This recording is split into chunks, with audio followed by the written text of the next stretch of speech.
Hey guys, thought I'd do an install video today showing my installation of my rear facing amber LEDs.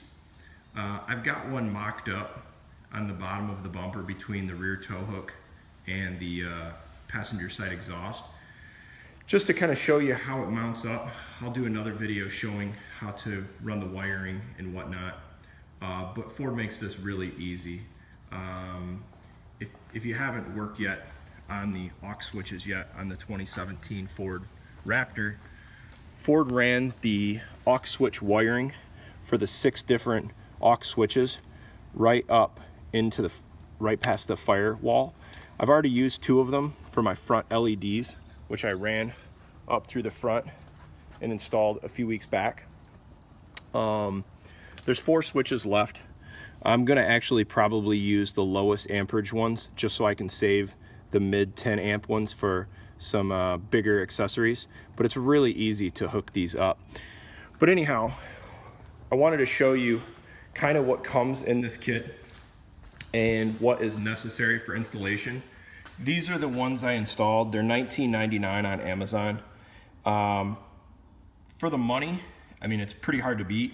They fit perfectly. They're 3.5 inches wide, and between the exhaust and the tow hook you have 4.5 inches, so the space is perfect for these.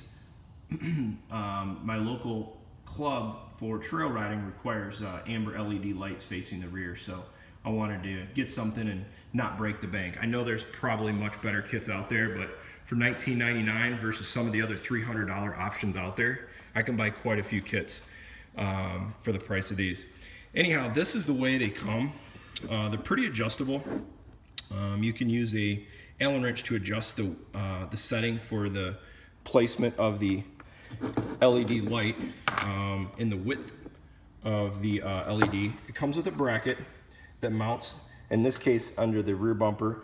The only thing that I included that didn't come in this kit, you can see this is the bolt that mounts it to wherever you're placing on the vehicle or whatever your application is, and it comes with 4 screws and washers where that installs the bracket on the side. The only thing I included in this for this installation is a 1-inch washer, and the reason B for that is if you look at where I'm mounting this on the bottom of the bumper, let's see if you can see. Let's see this spot right here. Let's see if you can see it right there.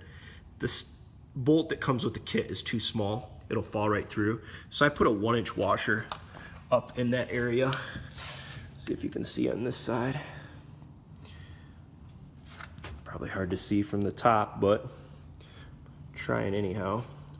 Anyhow, they fit pretty nice. I actually placed it as tight to the tow hook as possible, just given the heat that's coming off the exhaust and everything. I want to keep it away from that. One thing I did notice on this side here, I had to trim the bracket in the very back. Let me get the light here. See if you can see here in the back. Maybe not. You have to trim one of the parts of the bracket in order to get it to fit, and that's really easy. But that will be necessary to make these lights fit, at least on the passenger side. I haven't messed with the driver's side rear yet, but I know on the passenger side, to get it square, you'll have to trim it. And what I'm referring to is this angle, angle right here. I just literally took any kind of shears. This aluminum is really pretty pliable and easy to work with, but you just need to trim one of the corners off. Tools necessary for the installation: 3/8 inch sockets, and depending on your just different wrenches you have, I have a ratcheting socket, and then also I believe this is a 14 millimeter, 13 mil for the nut side. For installation, one word that I'm noticing, I thought the right way to do it was to mount this onto the bottom of the bumper first and then bolt that to the light.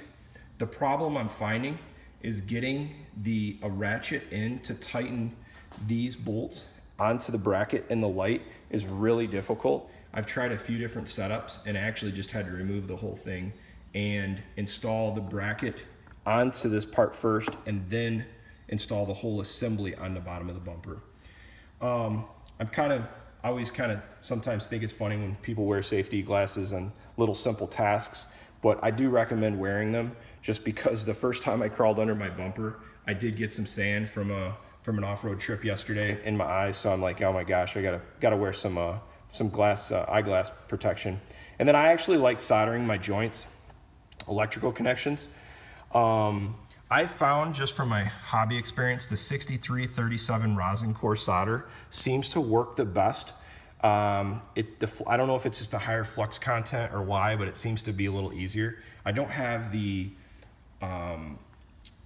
my shrink wrap shown here, and then I have an X-Acto knife, and then I've got some red Loctite, which I know is probably not the best for this application. I should use blue Loctite on the different bolts here. But it's what I had, and I don't think that I'll probably need to be removing these anytime soon. But I'll do another video showing how these things work. The plan right now is to run a ground off of each light somewhere along the bumper, and then I'm gonna solder both rear lights together, into one wire, and to run it up along the frame rail, and then connect to the aux switch, probably 5 or 6, because they're the 5 amp aux switch. And I think I need to do the math on it real quick, but I'm pretty sure 5 amp is more than enough to run both lights together. But anyhow, I'll make another video. As you can see, plenty of room. They look like they'll work really nicely for what I'm gonna do. I'm not a professional, I just like to play. So a 1999 rear amber facing light works pretty well for my needs, instead of some of the $300 options out there. One other thing that's kind of nice too about these lights is these actually do disconnect.